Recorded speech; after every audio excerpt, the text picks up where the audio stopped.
അബ്ദുല്ലാഹിബ്നു ജഅഫർ റളിയല്ലാഹു അൻഹു ഉമ്മു കുൽസും റളിയല്ലാഹു അൻഹയ്ക്ക് ശേഷം അവിടുത്തെ സഹോദരിയാകുന്ന സൈനബ ബിവിയെ കല്യാണം കഴിച്ചു. അതിലുള്ള സന്താനങ്ങളെ കുറിച്ച് നമ്മൾ സൂചിപ്പിച്ചിട്ടുണ്ട്.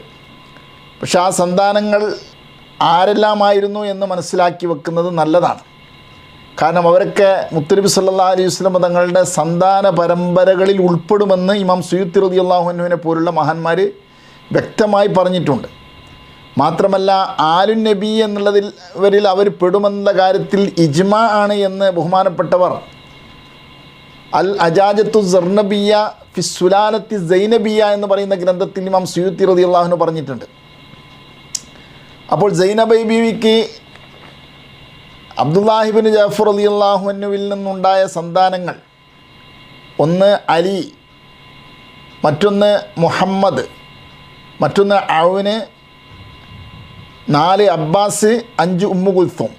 ഈ 5 സന്തതികളാണ് അലി ബിൻ അബി താലിബ് റളിയല്ലാഹു അൻഹുവിൻ്റെയും ഫാത്തിമ ബീവിയുടെയും മകളാകുന്ന സൈനബ ബീവിയിലൂടെ ഉണ്ടായിത്തീർന്നത്. സൈനബ ബീവിയുടെ ഭർത്താവ് അബ്ദുല്ലാഹിബ്നു ജഅഫർ.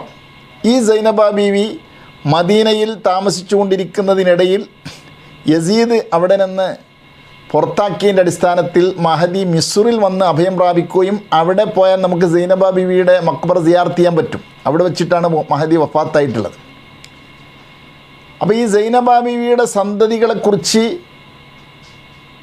വളരെ കൂടുതൽ ചർച്ച ചെയ്തുകൊണ്ട് ബഹുമാനപ്പെട്ട ഇമാം സുയൂത്തി റളിയല്ലാഹു അൻഹു അൽ അജാജയിൽ പറയുന്നത് ഞാനൊന്ന് വായിക്കാം. മസ്അലത്തുൻ ഔലാദു സൈനബ മിൻ അബ്ദുല്ലാഹിബ്നു ജഅഫർ മൗജൂദൂന ബി കസറത്തിൻ.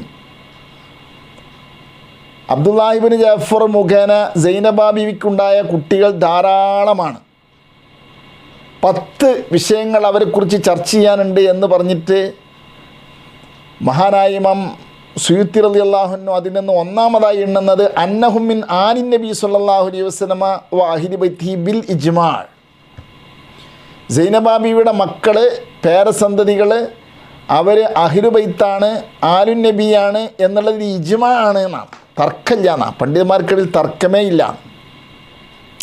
ഇൻഷാ അല്ലാഹ് ബാക്കി തുടർന്നുള്ള ക്ലാസ്സുകളിൽ കേൾക്കാം. അള്ളാഹു സഹായിക്കട്ടെ.